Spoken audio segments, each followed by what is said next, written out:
جب آپ اس ملک کے اندر قرآن و سنت کو پامال کرتے ہیں تو کبھی اس کو حقوق انسان کا لقب دے دیتے ہیں، تو کبھی ان کو حقوق نسوان کا لقب دے دیتے ہیں۔ میں حیران اس بات پر ہوں کہ اسی ایوان کے اندر ہم نے وہ قانون سازی بھی دیکھی، ہم نے ہی اس کا دفاع کیا، لیکن وہ قانون پاس ہو گیا تھا کہ حد زنا، اس میں زنا بالجبر اور زنا بالرضا کے درمیان فرق کیا گیا، اور زنا بالرضا کے حوالے سے قوانین معطل کر دیے گئے، تبدیل کر دیے گئے، آئینی ترمیم تک کی گئی اور سہولتیں مہیا کی گئیں۔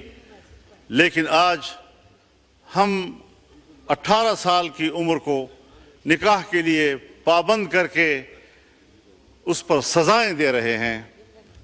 دولہا دلہن کو بھی سزا، ان کے والدین کو بھی سزا، اس نکاح خان کو بھی سزا۔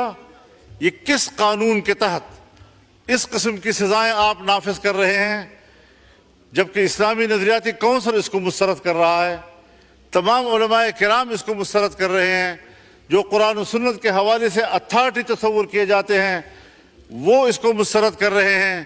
خلاصہ کلام یہ جناب اسپیکر، مسئلے کی نزاکت کو دیکھیں، اس پہلو پہ نظر ڈالیں کہ ہم جائز نکاح کے لیے تو مشکلات پیدا کر رہے ہیں اور زنا بالرضا کے لیے سہولتیں پیدا کر رہے ہیں۔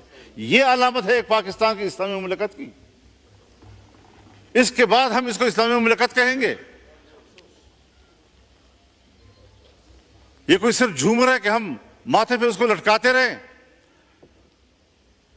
آپ نے اس آئین کے اندر اپنے آئین کو پامال کیا ہے۔ آپ نے ایک مسلمان ملک کے پارلیمنٹ کے طور پر قرآن و سنت کو پامال کیا ہے۔ کب احساس ہوگا آپ کو؟ اور جب اس پر تنقید کی جاتی ہے تو ادارے بھی، اور پتہ نہیں ان کے کام آنے والے کیا کیا لوگ، این جی اوز، وہ ہمارے اوپر ٹوٹ پڑتے ہیں۔ بھائی کبھی آپ اوپن ڈیبیٹ کریں، تم بتاؤ ہمیں تمہارا ملحدانہ فکر، تمہارا لبرل سوچ، تمہاری آزاد خیالی، تمہاری روشن خیالی، آمنے سامنے آ کر ہم بتائیں گے آپ کو کہ وہ کس قدر تاریک ہے اور قرآن و سنت کس قدر روشن ہے اور کس قدر انسانیت کا محافظ ہے۔ چھپے چھپے پھرتے رہتے ہیں، لابنگ کرتے ہیں گھر گھر میں، ایک ایک ممبر کے گھر جاتے ہیں، ہم نے یہ کیا، ہم نے وہ کیا، ہم نے یہ کیا، ہم یہ کرنا چاہتے ہیں، اور اس قسم کی لابنگ کے نتیجے میں ہماری قانون سازی ہوتی ہے۔ نہ ہمارا آئین اس کا تقاضا کرتا ہے، نہ ہمارا ملک اس کا تقاضا کرتا ہے، نہ ہمارا معاشرہ اس کا تقاضا کرتا ہے، اور اس ملک کے اندر وہ کچھ ہو رہا ہے کہ جو خود یورپ میں نہیں ہو رہا۔